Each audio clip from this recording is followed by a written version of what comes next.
Owners call Sable a happy, unassuming 165-pound black bear who likes bass, climbing trees, and TV cameras. But she's about to experience the fear of her counterparts in mankind, a trip to the dentist. That's probably why it takes 4 people to muzzle her. For Sable, the fear of the chair is now the fear of a surgeon's table. So Sable is anesthetized to prevent the dentist from an unfriendly paw. Then the sound we hear in our nightmares begins. Sable is here because she recently broke a tooth, so the dreaded root canal calls for the dentist to remove the nerve of the bad tooth. Meanwhile, owner Dwayne Boss stands by like a parent worried about a child. I've been in and out of there. Yeah, I'm kind of nervous. You know, seeing what they're doing and all those people in there and the cameras, it makes me kind of nervous. Root canal specialists Richard Berk and Jennifer Schnettler have been called in for their expertise on this operation. The root canal tooth is filled like a normal human tooth and then capped. But Sable's agony is not over, as the root canal tooth is now smaller than her 3 other large eye teeth, so those teeth must also be ground down. The 2-hour operation leaves Sable in shape to now eat her favorite food of apples. She reacts like we all do, with a drip of drool and a thankful sigh it's all over. While it's likely Sable likes going to the dentist about as much as humans do, the dentist clearly likes Sable. It's easier to work on because the bear was asleep. In private practice, we don't put the patients to sleep. So certainly when somebody is asleep, it's much easier to work on them than what it is when they're awake. Dwayne now hopes the operation will make life easier for his pet. He'll pay for it out of his pocket because he said he got turned down for bear dental insurance.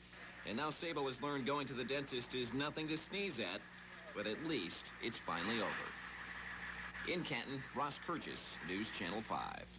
Oh, there were cringes in here just watching that. By the way, veterinarians say that animal dentistry is becoming a bigger business as people now want care similar to humans for their pets. At last report, by the way, Sable is resting comfortably. Tomorrow, here on Live on 5, Suzanne Summers talks about her brand new ABC show, and 2 more movies take on the Mossman Movie Meter. Thanks for joining us. I'll be back at 10 tonight with a close-up special and at 11 o'clock with the wrap-up of all the day's news. Until then, make it a good evening. The news continues now with Roy Weisinger and Ted Henry. Good night.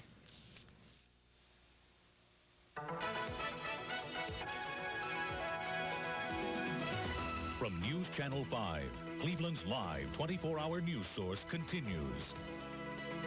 Good evening. It looks like a maniac was loose in school. That's how officials describe the damage done to the Brecksville Broadview Heights High School. Someone broke into the school overnight and caused over $10,000 in damage. And as David Christopher tells us right now, all police have to go on is a trail of blood.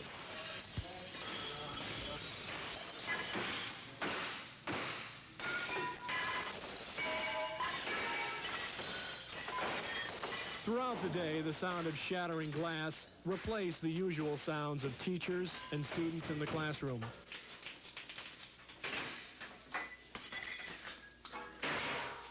Based on the damage, classes were delayed for several hours this morning. This is a terrible thing, you know, to be vandalized like this. But this is not, in my book, a reflection upon the student body.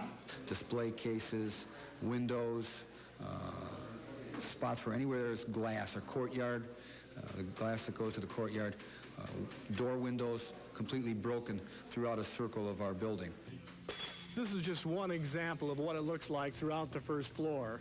As you can see, the vandals came in, shattered this window from floor to ceiling, and then they went over and attacked the students' pride and joy, their trophy cases.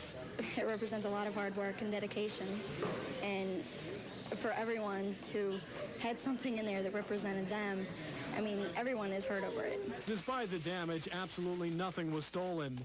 But the vandals did leave behind a clue, bloodstains. Someone was severely cut by the glass. Police say that in this case, a burglar alarm would have made a big difference. The building's not alarmed. As far as the difference, I think any type of glass breakage detection device or entry detection device would be extremely helpful in our perspective here. We can dispatch a vehicle and be up there in a matter of 3 minutes. But instead, the vandals had all the time they wanted to search and destroy. David Christopher, News Channel 5. High school officials and students tonight are asking anyone with information